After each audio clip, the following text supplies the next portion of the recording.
Baik Bapak Ibu, kita satu dalam doa. Bapak yang kami kenal dan kami sapa dalam nama anakmu Yesus Kristus, bersyukur Tuhan pada kesempatan ini, di waktu yang indah, momentum yang Tuhan berikan bagi kami untuk dapat menikmati hari kenaikan Tuhan.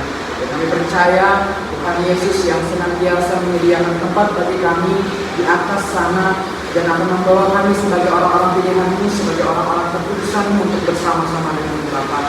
Terima kasih Tuhan, dan pada kesempatan ini kami akan bersama-sama membaca, merenungi, dan pelajari bagian dari firman-Mu yang akan mengajarkan kami betapa kami memang harus menyadari peran kami dan tugas dan tanggung jawab kami sebagai orang percaya yang masih hidup sampai saat ini. Terima kasih Bapa, menjalankan waktu pewartaan firman Tuhan hanya di dalam nama Tuhan Yesus. Haleluya. Amin. Selamat pagi, Shalom. Ya Bapak Ibu jemaat yang terkasih, puji nama Tuhan. Kita bersyukur pada kesempatan ini, kesempatan yang indah yang Tuhan masih berikan bagi kita. Entah itu dari nafas hidup, berkat yang selalu mengalir dalam hidup kita, dalam segala aspek kehidupan kita terus merasakan sukacita ya Bapak Ibu. Itu bentuk kemurahan Tuhan sebenarnya. Dan tentunya dari segala aras yang boleh kita rasakan, dari segala perasaan, ada kalanya kita merasa up and down, tapi yakin percayalah dari Tuhan selalu yang pasti ya, Dia akan selalu menyertai kita. Dia akan selalu mengubah hal-hal yang tidak berkenan di hati Tuhan. Bahkan segala sesuatu yang ada dalam diri kita yang kita merasa bahwa itu yang terbaik, tapi Tuhan mau yang lain yang memang harus menuntut adanya kemuliaan Tuhan di dalam. Bapak Ibu terima kasih untuk kesempatan pada kesempatan ini kita bersama-sama akan belajar mengenai firman Tuhan. Ya Bapak Ibu, saya rindu sekali kita untuk menyadari peran kita sebagai orang percaya. Bagaimana Tuhan sudah menyediakan kabar baik yang diberikan kepada dunia, yang diberikan kepada setiap orang-orang percaya, yaitu kabar keselamatan. Ya Bapak Ibu, ini adalah anugerah. Anugerah itu kalau kita berbicara soal anugerah, itu adalah pemberian yang diberikan secara cuma-cuma. Apalagi ketika Tuhan melakukan sebuah anugerah bagi umatnya, artinya Dia memberikan sebuah hal yang memang dengan kerelaan hatinya untuk tujuan tertentu. Salah satunya adalah aspek keselamatan itu Bapak Ibu. Dan hari ini saya akan ajak kita bersama-sama mempelajari bagian dari firman Tuhan Bapak Ibu. Kita akan melihat konteks tentang sebuah tokoh Alkitab ya Bapak Ibu. Dan hari ini kita akan membuka ayat yang cukup mengguncangkan hati dan cukup menyadarkan saya terlebih dahulu ya Bapak Ibu ketika membaca bagian firman Tuhan ini. Bukan karena ancaman yang keras, tetapi karena hasrat yang menyala dari seorang rasul yang hidupnya terbakar oleh Injil Bapak Ibu. Paulus berkata, Paulus kita pelajari dari salah satu tokoh Alkitab yang sangat familiar yang boleh kita perhatikan dalam Perjanjian Baru, yaitu Paulus, seorang rasul yang terbakar, yang menggebu-gebu untuk memberitakan Injil. Ya, saat Tuhan mempersiapkan dia dan memakai dia sebagai orang yang menjadi penyambung lidah Allah, bahkan menjadi alat Tuhan untuk menyiarkan kabar baik untuk kaum manusia. Paulus berkata, celakalah aku jika aku tidak memberitakan Injil. Nah Bapak Ibu, kita bersama-sama buka teks kita, firman Tuhan kita, Alkitab kita yang terdapat dalam 1 Korintus ayat yang ke-9 sampai ayat yang ke-16. 1 Korintus pasal 9 ayat yang ke-16. Jika sudah mendapatkannya, saya akan membaca bagian firman Tuhan ini, dan Bapak Ibu jemaat sekalian silakan memperhatikan, merenungi firman Tuhan ini atau ayat ini untuk kita dapat pelajari pada kesempatan ini. Ya. 1 Korintus 9 ayat 16. Karena jika aku memberitakan Injil, aku tidak mempunyai alasan untuk memegahkan diri, sebab itu adalah keharusan bagiku. Celakalah aku jika aku tidak memberitakan Injil. Sekali lagi, karena jika aku memberitakan Injil, aku tidak mempunyai alasan untuk memegahkan diri, sebab itu adalah keharusan bagiku. Celakalah aku jika aku tidak memberitakan Injil, Bapak Ibu. Nah, kata-kata ini bukan sekedar luapan emosional ya Bapak Ibu, bukan luapan perasaan dari Paulus. Ini adalah teriakan jiwa. Ini adalah seruan dari hati yang tidak bisa lagi diam karena disentuh oleh kasih Kristus. Nah, Bapak itu sungguh luar biasa ya kalau kita lihat Paulus sebagai pekerja Tuhan yang memang menjadi garda terdepan ya untuk memberitakan Injil, menjadi perpanjangan tangan Tuhan, menyambung lidah Allah, kalau bisa kita katakan seperti itu ya Bapak Ibu. Dan hari ini kita akan menyelami mengapa Paulus berkata demikian. Apa makna penginjilan sebenarnya bagi kita? Ya. Dan bagaimana kita bisa menghidupi panggilan ini? Yang pertama, Bapak Ibu kita perhatikan, yaitu penginjilan bukan pilihan, tetapi keharusan. Paulus tidak berkata kalau aku sempat gitu ya, aku akan memberitakan Injil. Ia tidak berkata kalau aku nyaman dan tidak ditolak, aku akan melakukannya. Tetapi ia berkata, itulah keharusan bagiku. Kata keharusan di dalam bahasa Yunani Bapak Ibu adalah kata ananke, yang artinya tekanan batin, ananke, tekanan batin, dorongan yang kuat, sesuatu yang tidak bisa ditolak. Kenapa begitu mendesak bagi Paulus? Nah ini pertanyaan menarik Bapak Ibu. Kenapa Paulus merasa terdesak begitu ya? Yang pertama yang menjadi refleksinya untuk kita Bapak Ibu, karena ia tahu apa artinya hidup tanpa Kristus. Ia tahu betapa gelapnya hati manusia tanpa Injil, dan ia tahu bahwa keselamatan adalah berita terbaik yang harus ia bagikan. Kita hidup di dunia ini penuh dengan berita Bapak Ibu, dari politik, hiburan, ekonomi, tapi satu-satunya berita yang menyelamatkan jiwa adalah Injil Yesus Kristus. Ini harus kita perhatikan menjadi refleksi kita Bapak Ibu. Memang kadang kita merasa bahwa berita-berita yang masuk ke dalam diri kita, yang menjadikan sebuah hal yang menjadi future hidup kita, itu kadang menjanjikan. Tapi satu yang pasti yang perlu tekankan di sini adalah berita yang bisa menyelamatkan ialah Injil Yesus Kristus. Kemudian yang kedua yang kita lihat di sini adalah Injil itu adalah kuasa yang mengubahkan.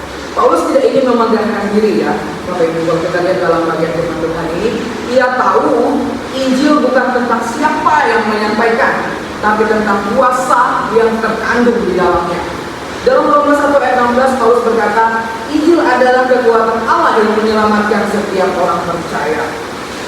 Jadi Bapak Ibu, saudara-saudari sekalian, ini berita yang sangat luar biasa. Ketika kita mengabarkan Injil, kita sedang menyalurkan kuasa Allah. Bukan kuasa kata-kata lain ya, bukan kuasa kata-kata kita, tetapi kuasa Roh Kudus yang bekerja melalui keselamatan itu. Ini menjadi bagian refleksi sekali lagi untuk kita. Orang bisa menolak, ya Bapak Ibu, tetapi mereka tidak bisa melawan kuasa Tuhan yang bekerja di hati mereka. Nah ini satu kalimat yang luar biasa Bapak Ibu. Sekali lagi saya mau bagikan bagi kita. Orang bisa menolak kita, tetapi mereka tidak bisa melawan kuasa Tuhan yang bekerja dalam hati mereka. Terkadang kalau kita mencoba untuk mewartakan firman Tuhan, mencoba memberikan kabar baik bagi orang lain, kita cenderung takut, apakah mereka akan terima nanti gitu ya? Apakah mereka nanti akan menjadi musuhku ya? Apakah mereka tidak akan menghormatiku lagi dan lain sebagainya? Orang-orang yang berbeda iman dengan kita. Tapi di sini saya mau tekankan bahwa sebenarnya kuasa Tuhan itu melebihi batasan apapun. Meskipun hati orang tidak percaya sekalipun Bapak Ibu. Ini menjadi bagian yang penting dalam pemahaman kita sebagai orang Kristen. Bahwa kuasa Tuhan itu menuntun setiap langkah orang yang mau bekerja untuk menjadi alat kemuliaannya.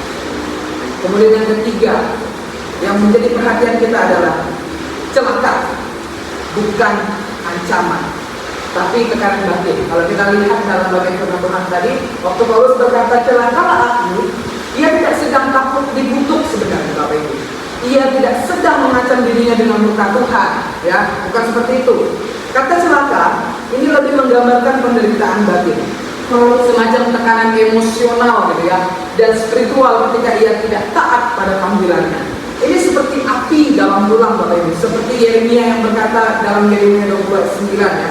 Firman-Mu seperti api di dalam tulangku, aku letih menahannya, tapi aku tidak sanggup begitu ya. Nah ini menjadi bagian Paulus ketika Paulus merasakan tekanan batin terhadap apa yang harus dia lakukan untuk kabar baik yang memang harus dia beritakan dan harus dia wartakan Bapak Ibu.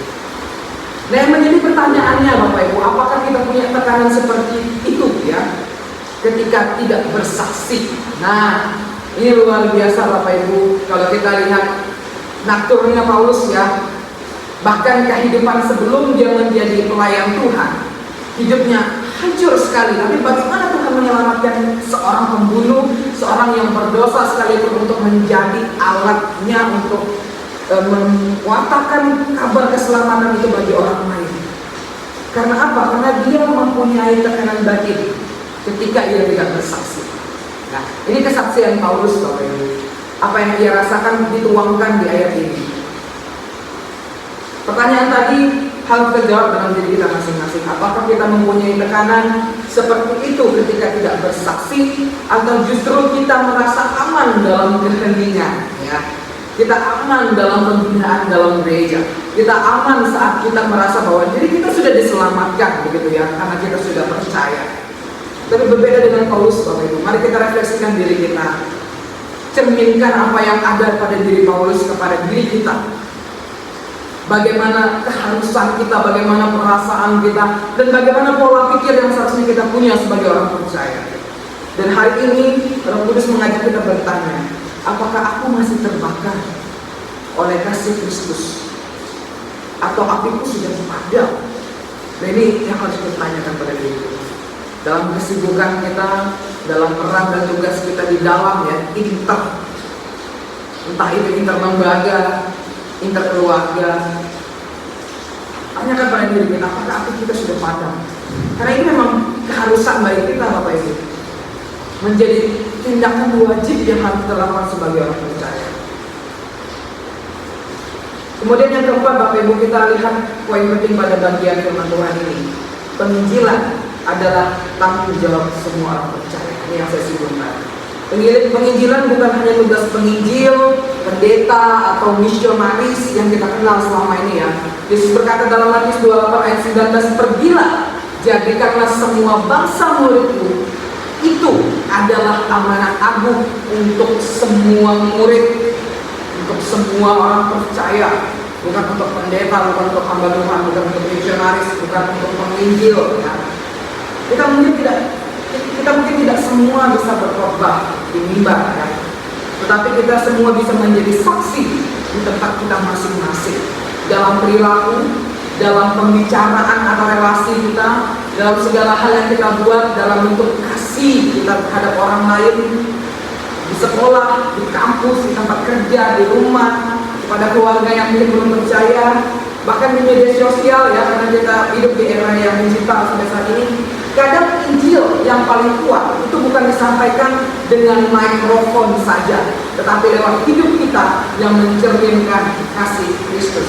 Sekali lagi Bapak Ibu, kadang Injil yang paling kuat bukan disampaikan dengan mikrofon saja, tetapi lewat hidup kita yang mencerminkan kasih Kristus.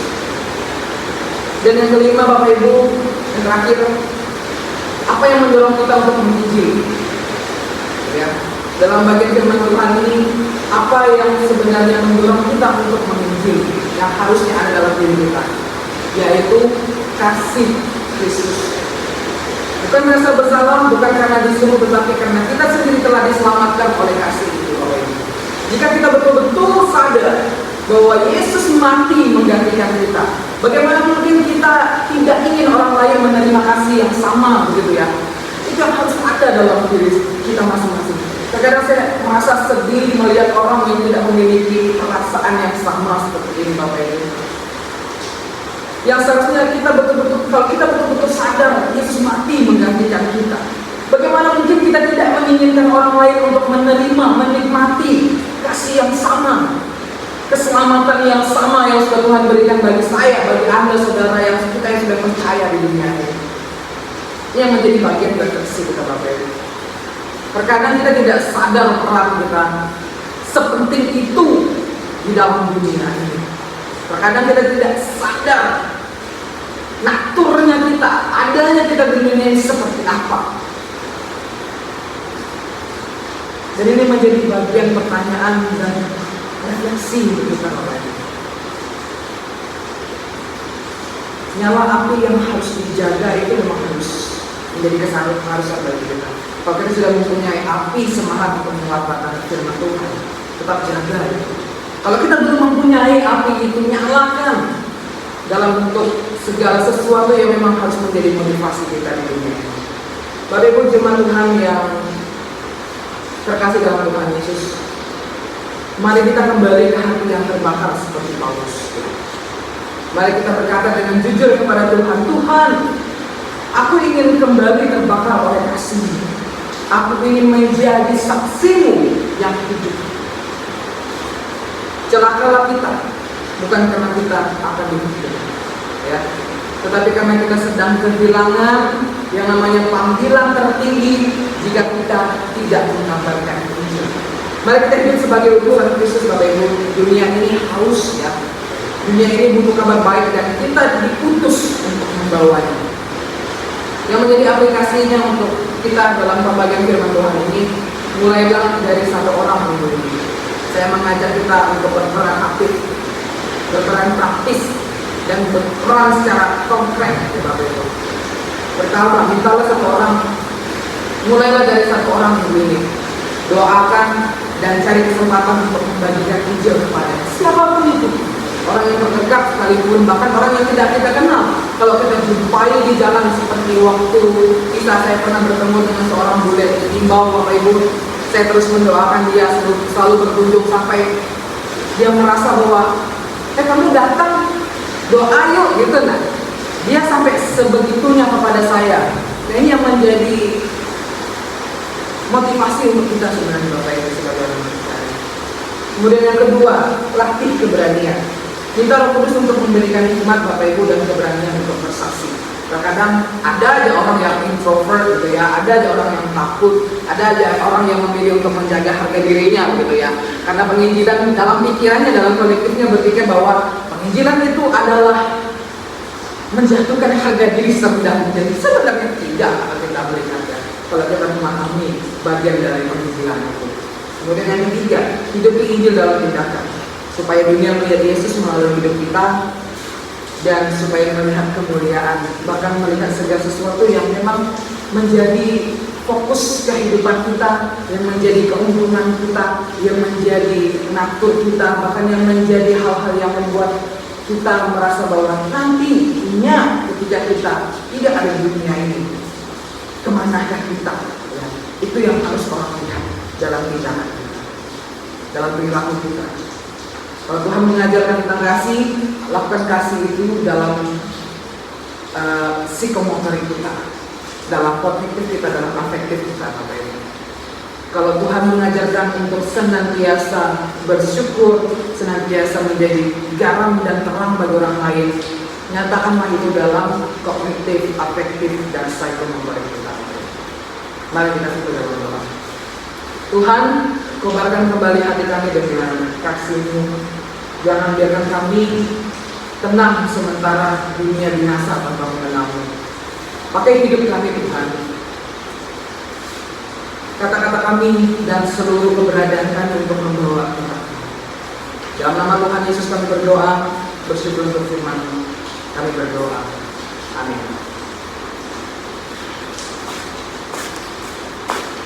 Baik, Bapak Ibu jemaat Tuhan, mari kita satu dalam doa. Bapa dalam kerajaan sorga, Bapa yang kami sapa dan kami kenal dalam nama anak-Mu Yesus Kristus, kami sangat bersyukur Tuhan pada kesempatan ini untuk kebaikan Tuhan dalam hidup kami masing-masing lepas pribadi, yang boleh bersama-sama melaksanakan persekutuan bersama dengan anak-anak yang terkasih di hadapan-Mu. Kami mengaku bahwa kami masih perlu Tuhan dalam hidup kami. Kami masih perlu lawatan-Mu, kami masih perlu penyertaan-Mu yang sempurna bagi hidup kami Tuhan. Oleh sebab itu dalam pewartaan firman-Mu ini hamba berdoa, kiranya Tuhan Yesus dengan Roh Kudus-Mu ada bersama-sama dengan kami, menuntun hidup kami, bahkan senantiasa menegur kami, baik melalui pewartaan firman Tuhan pada kesempatan ini. Demikian juga kami berdoa untuk setiap jemaat yang boleh duduk mendengar, yang kami percaya Tuhan Yesus senantiasa menegur, bahkan memperbaiki segala tingkah laku kami, seperti firman Tuhan berkata bahwa firman-Mu yang menjadi landasan dan pelita bagi hidup kami. Terima kasih Bapa, terima kasih Yesus. Ucapan syukur kami menyerahkan waktu kewartaan firman-Mu hanya di dalam nama Tuhan Yesus. Haleluya. Amin. Bapak Ibu jemaat Tuhan, Shalom. Selamat pagi. Ya, puji nama Tuhan. Kita bersyukur Bapak Ibu boleh merasakan rasa syukur yang tak terhingga ya, begitu luar biasa yang kita rasakan dalam hidup kita ya Bapak Ibu. Tuhan begitu baik, Dia sangat-sangat setia untuk menolong kita, untuk melawat kita, bahkan yang dalam pergumulan sekalipun ya Bapak Ibu. Dan dari semua itu yang pastinya Tuhan senantiasa mengulurkan tangannya menolong kita. Oleh sebab itu pada pagi ini saya juga bersyukur untuk kebaikan Tuhan. Bagaimana Dia menolong kehidupan saya saat saya dalam masalah sekalipun ya. Saat saya merasa bahwa dunia tidak bisa menolong, tapi janjinya selalu yang terbaik Bapak Ibu. Ya Bapak Ibu jemaat Tuhan, pada kesempatan ini saya rindu sekali kita untuk bersama-sama renungi firman Tuhan. Ya Bapak Ibu, secara spesifik saya tidak menjelaskan alkitabiah banget, tapi Bapak Ibu bisa tahu dan bisa simak, bahkan bisa renungi ini di dalam kehidupan Bapak Ibu Saudara mengenai sebuah perihal yang mengatakan bahwa ketaatan itu adalah hal yang paling penting yang harus ada dalam diri umat manusia. Bahkan sebagai orang-orang ketebusan Tuhan yang menjadi patokan utama kita bagaimana seharusnya kita hidup di dunia ini sebagai orang-orang ketebusan Tuhan Bapak Ibu. Dan pada kesempatan ini Bapak Ibu, saya rindu sekali untuk kita dapat belajar dari sebuah peristiwa ya Bapak Ibu. Peristiwa yang sangat penting dalam perjalanan, terkhususnya di perjanjian lama, yaitu bangsa Israel di padang gurun. Nah ini bukan cerita tentang atau bukan kisah tentang kehausan dan air yang keluar dari batu ya Bapak Ibu. Tapi ini adalah perjalanan yang mendalam tentang ketaatan, tentang kekudusan Allah dan tanggung jawab kita di hadapannya Bapak Ibu.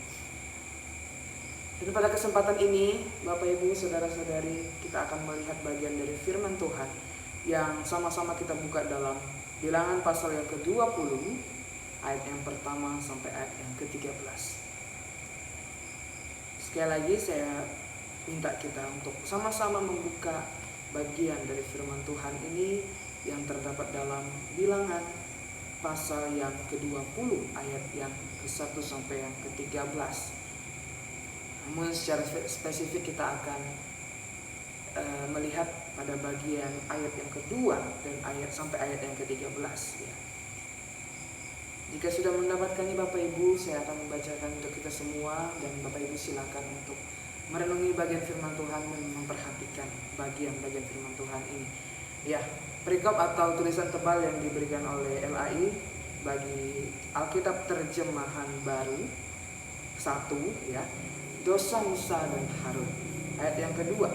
Pada suatu kali ketika tidak ada air bagi umat itu, berkumpullah mereka menghormati Musa dan Harun. Dan bertengkarlah bangsa itu dengan Musa, katanya, sekiranya kami mati binasa pada waktu saudara-saudara kami mati binasa di hadapan Tuhan. Mengapa kamu membawa jemaat Tuhan ke padang gurun ini, supaya kami dan ternak kami mati di situ? Mengapa kamu memimpin kami keluar dari Mesir untuk membawa kami ke tempat celaka ini, yang bukan tempat menabur, tanpa pohon ara, anggur, dan delima, bahkan air minum pun tidak ada? Maka pergilah Musa dan Harun dari umat itu ke pintu kemah pertemuan, lalu sujud, kemudian tampaklah kemuliaan Tuhan kepada mereka. Lalu Tuhan berfirman kepada Musa, ambillah tongkatmu itu, dan engkau dan Harun kakakmu harus menyuruh umat itu berkumpul. Katakanlah di depan mereka kepada bukit batu itu supaya diberinya air. Demikianlah engkau mengeluarkan air dari bukit batu itu bagi mereka dan memberi minum umat itu serta ternaknya. Lalu Musa mengambil tongkat itu di hadapan Tuhan seperti yang diperintahkannya kepadanya. Ketika Musa dan Harun telah mengumpulkan jemaah itu di depan bukit batu itu, berkatalah ia kepada mereka, dengarlah kepadaku, hai orang-orang durhaka. Apakah kami harus mengeluarkan air itu bagimu dari bukit batu ini?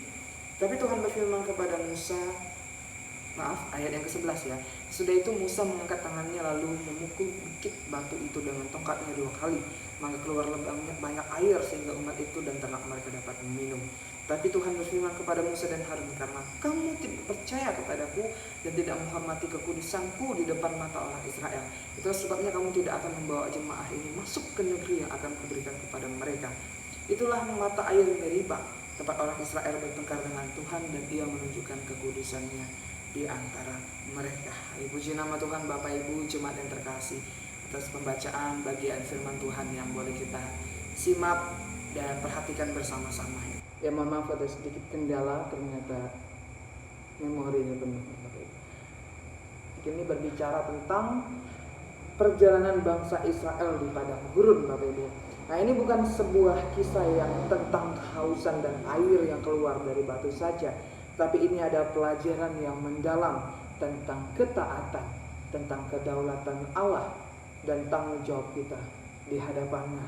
Bapak Ibu jemaat Tuhan, penting sekali kita memperhatikan diri kita dalam merefleksikan setiap bagian firman Tuhan. Terkhususnya pada hari ini saya mengajak kita untuk mempelajari bagaimana pada waktu itu, ya, pada peristiwa yang terjadi di dalam sini, banyak sekali pelajaran moral yang bisa kita ambil, yang bisa kita refleksikan itu dalam hidup kita masing-masing lepas pribadi. Ya Bapak Ibu, kalau kita perhatikan ini sebuah peristiwa yang cukup krusial, ya, di mana bangsa Israel, kita tahu perjalanan mereka yang sangat-sangat jauh, ya, begitu jauh. Mereka melakukan perjalanan pengembaraan selama 40 tahun lamanya, Bapak Ibu jemaat yang terkasih.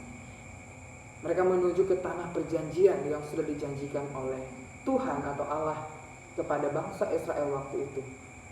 Dan bagaimana Musa, ya, sebagai pemimpin, sebagai nabi penyambung lidah Allah, ya, dan betapa luar biasanya Tuhan memanggil dia untuk melakukan tugas yang luar biasa mulia di hadapan Allah.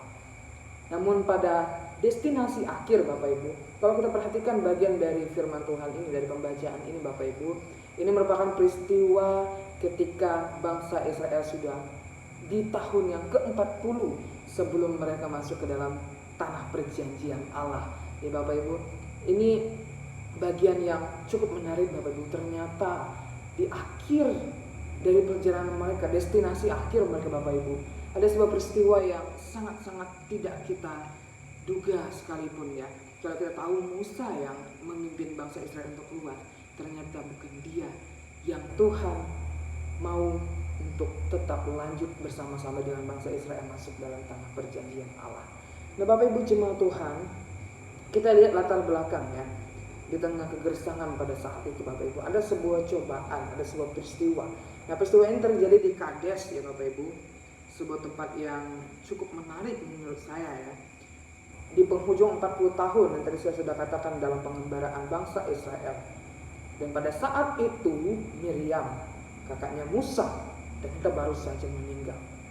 Tentu saja waktu itu kalau kita merasakan namanya sebuah kedukacitaan, ditambah lagi dengan sebuah penekanan, ya Bapak Ibu yang kita bisa lihat dalam bagian-bagian firman Tuhan tadi. Ternyata bangsa Israel bersungut-sungutnya luar biasa kepada Musa dan Harun. Ditambah lagi dia mengalami duka cita. Itu bisa kita lihat di dalam bagian ayat yang pertama, kalau Miriam itu kakaknya sudah meninggal.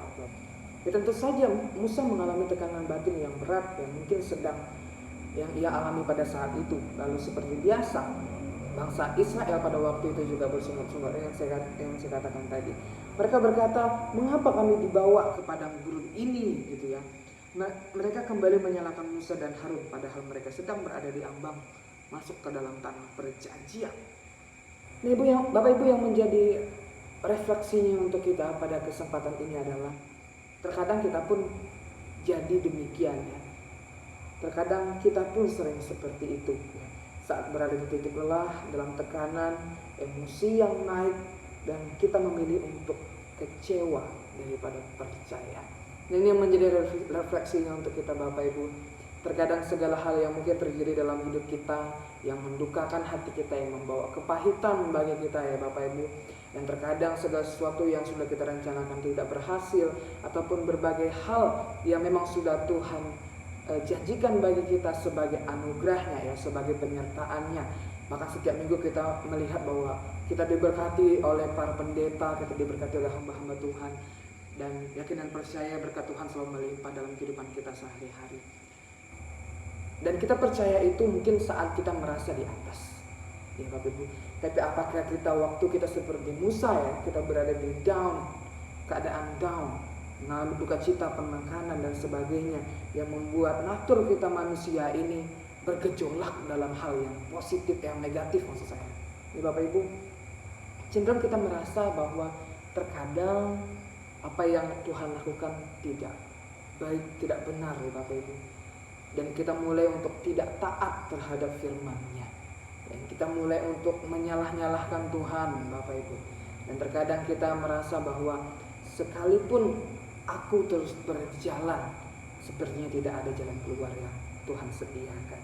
Bapak Ibu, jemaat Tuhan yang terkasih, Tuhan tidak demikian. Nah, ini jawaban refleksinya untuk kita Bapak Ibu.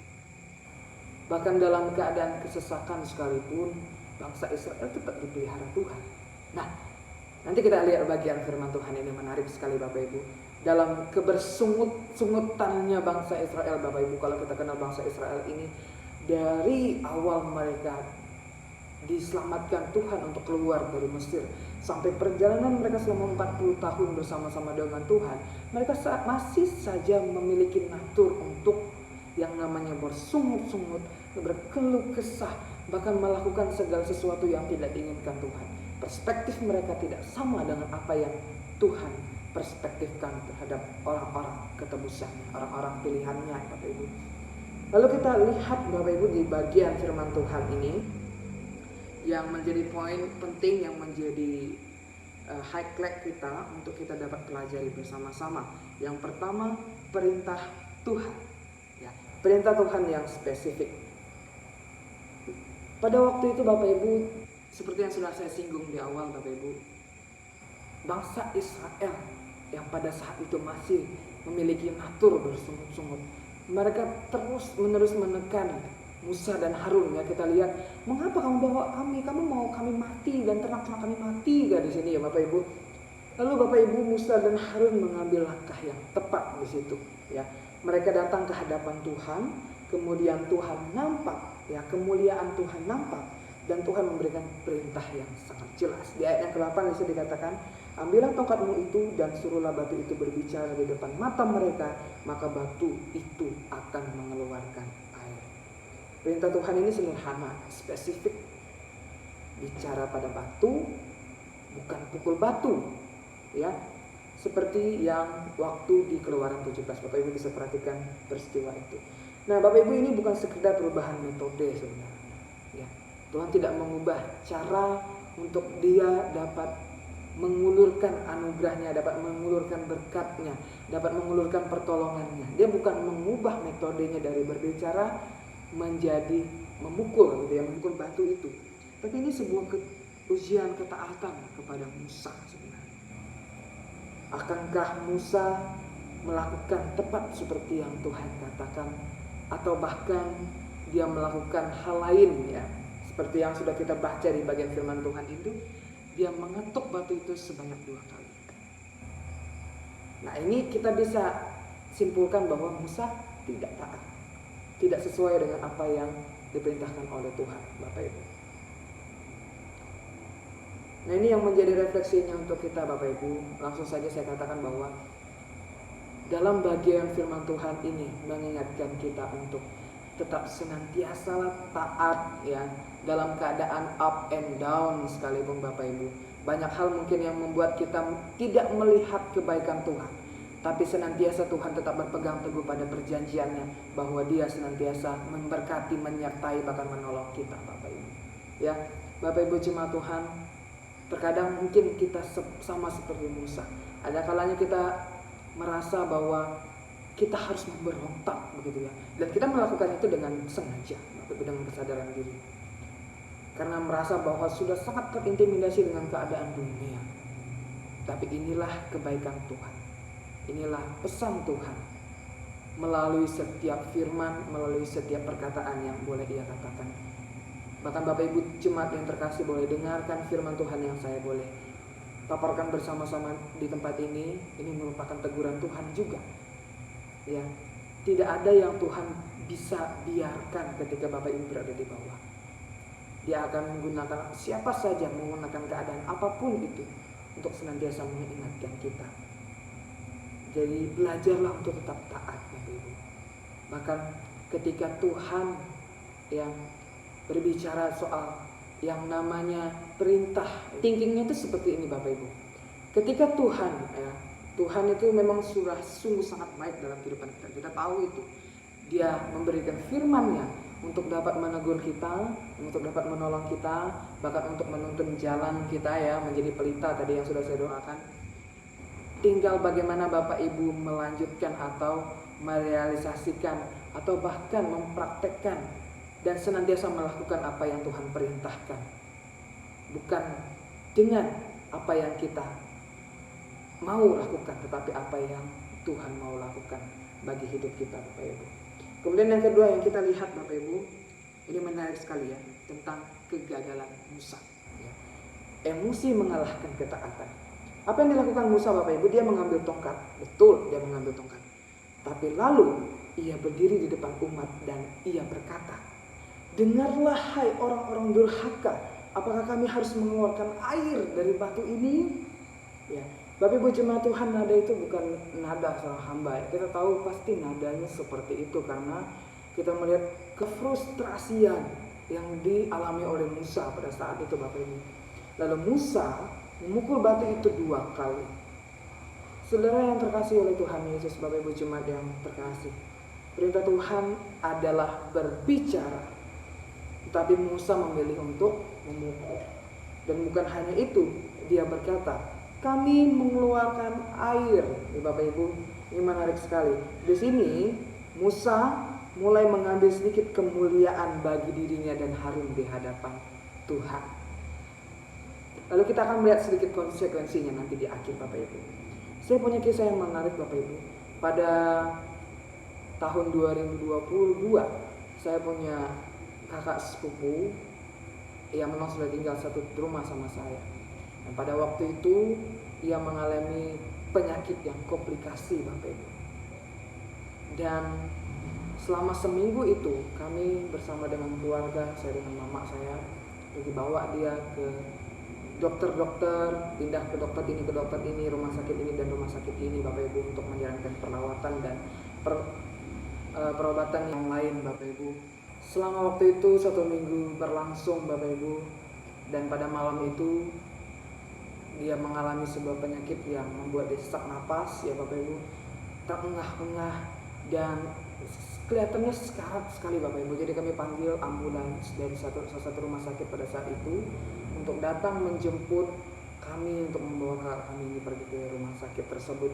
Dan orang yang memegang monitor atau radar dari perjalanan ambulans itu menyuruh untuk satu sopir saja menjemput kami ke rumah.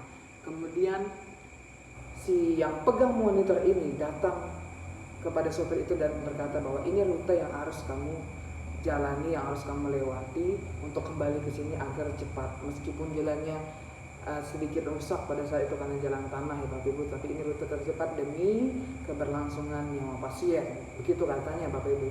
Kemudian apa yang dilakukan oleh sopir itu? Dia datang menjemput kami bertiga di rumah, saya, mama saya dan kakak saya yang sekarat tadi itu. Dan kami berangkat. Kemudian entah apa yang terjadi, sopir ini memilih jalan lain yang mungkin terlihat bagus dan sedikit terlambat, Bapak Ibu. Rutenya agak sedikit panjang ya. Dan karena dia merasa lebih tahu, dia mengambil rute sendiri yang justru lebih padat, lebih jauh, dan memang sampai juga sih, tetapi tidak sampai nyawanya begitu ya. Nyawanya ketinggalan di jalan ya. Yang kami dijemput itu jam 12 dan seharusnya kami sampai itu 1:30, tapi kami sampai di rumah sakit itu 2:30 dan dokter menyatakan nyawanya sudah tidak ada atau nafasnya sudah berhenti sejak pukul 2 pagi waktu itu, Bapak Ibu. Jalan dengan apa yang menjadi pokok pembicaraan kita pada bagian firman Tuhan ini, tindakannya memang terlihat benar, Bapak Ibu, tapi dilakukan tidak sesuai dengan perintah. Dan itu tetap membawa kita pada konsekuensi yang fatal. Demikian juga Musa. Airnya memang keluar, tetapi karena anugerah Tuhan, bukan karena Dia benar.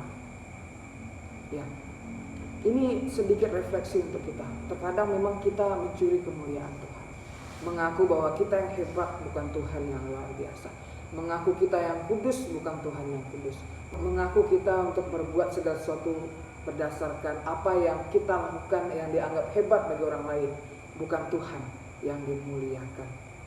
Ini menjadi bahan refleksi untuk kita Bapak Ibu. Apakah selama ini kita cenderung untuk mencuri kemuliaan Tuhan, bahkan melakukan segala sesuatu atas nama kita sendiri, bukan karena Tuhan yang melakukan perkara yang besar itu dalam hidup kita.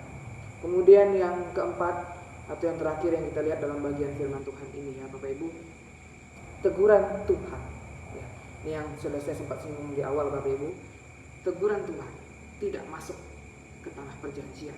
Tuhan berkata dalam ayat yang ke-12, karena kamu tidak percaya kepadaku dan tidak menguduskan aku di depan orang Israel, maka kamu tidak akan membawa jemaah ini masuk ke negeri yang akan kuberikan. Saudara perhatikan dua hal yang dan aplikasi rohaninya bagi kita Bapak Ibu. Yang pertama berbicara soal taat ya. Taat itu bukan soal hasil, tetapi soal hati kita. Bagaimana kita bertindak untuk lebih dahulu memprioritaskan apa yang Tuhan katakan, yang Tuhan perintahkan bagi hidup kita. Ya Bapak Ibu, bukan dengan cara kita melihat bahwa hasilnya yang baik karena kita taat, tetapi karena prosesnya, karena hati kita yang menuntun kita untuk tunduk terhadap perintah Tuhan. Ketaatan sebagian sama dengan ketidaktaatan sepenuhnya. Ya. Kadang kita berpikir pelayanan tetap jalan kok, berkat tetap ngalir kok gitu ya. Tapi apakah kita sudah taat dengan caranya Tuhan, dengan hati yang benar di hadapan Tuhan? Dan menjadi pertanyaan untuk kita Bapak Ibu, apakah saya sudah memuliakan Tuhan atau memuaskan ego saya sebagai orang yang menjadi pilihan Tuhan? Kita memang sudah percaya, tapi apakah kita memiliki integritas dalam menindaklanjuti setiap perintah Tuhan yang Tuhan berikan bagi kita sebagai orang percaya? Kemudian yang kedua, pemimpin rohani punya tanggung jawab yang lebih besar Bapak Ibu. Semakin besar pengaruh kita, semakin besar juga tanggung jawab kita. Ya, yang menjadi pertanyaan refleksi untuk kita Bapak Ibu, apakah saya sebagai pelayan Tuhan, gembala keluarga ya, atau pemimpin rohani mengandalkan Tuhan atau mengandalkan kekuatan sendiri? Memprioritaskan apa yang Tuhan katakan, apakah dalam kelelahan kita tetap menjaga kekudusan Tuhan di hadapan orang lain? Ini berbicara soal bagaimana kita berintegritas dengan apa yang Tuhan katakan dan yang harus kita lakukan. Kemudian yang ketiga Bapak Ibu, Tuhan setia kok kepada umatnya meski pemimpinnya gagal. Ini menarik Bapak Ibu. Air tetap keluar, umat tetap disegarkan, tetapi Musa dan Harun menerima konsekuensinya. Terkadang kita mengira keberhasilan pelayanan adalah tanda Tuhan berkenan. Tapi bisa jadi Tuhan hanya sedang mengasihi umatnya, bukan menyetujui sikap hati kita, sikap hati umatnya. Kemudian yang keempat Bapak Ibu, kekudusan Tuhan harus kita junjung tinggi. Tuhan berkata, kamu tidak menguduskan aku. Ini jangan sampai ada di bagian hidup kita ya Bapak Ibu. Kalau Tuhan tanya kita ya tentang kekudusan. Nah, kekudusan bukan hanya soal moralitas pribadi, tetapi tentang bagaimana ini menjadi bagian refleksi kita. Apakah hidup saya sehari-hari membuat orang lain melihat Allah yang kudus atau hanya melihat diri saya? Kemudian bagian penutup ini Bapak Ibu, kita harus sadari Yesus sebagai batu yang sejati. Saudara, kita semua mungkin sama seperti Musa, bisa saja gagal. Tapi kabar baiknya, Yesus Kristus adalah batu karang yang dipukul satu kali untuk kita semua. Dia tidak perlu dipukul dua kali, disalib ya. Dia sudah menyediakan air hidup bagi siapapun yang datang kepadanya. Mari kita hidup dalam ketaatan yang penuh, bukan karena takut dihukum, tetapi karena kita mengasihi Tuhan dan menghormati kekudusan. Mari kita satu dalam doa. Bapa, terima kasih untuk firman-Mu. Tuhan, tolong kami untuk menanti-Mu dengan hati yang tulus, bukan hanya melakukan kehendak-Mu, tapi juga melakukan dengan cara-Mu. Jauhkanlah kami dari sikap yang gegabah, emosi yang tidak terkendali, bahkan keinginan untuk mengambil kemuliaan. Kami ingin hidup dan menghormati kekudusan-Mu. Ajar kami taat sepenuhnya, karena Engkau layak ditaati. ajar kami untuk tetap senantiasa berpegang teguh pada pengajaran Tuhan.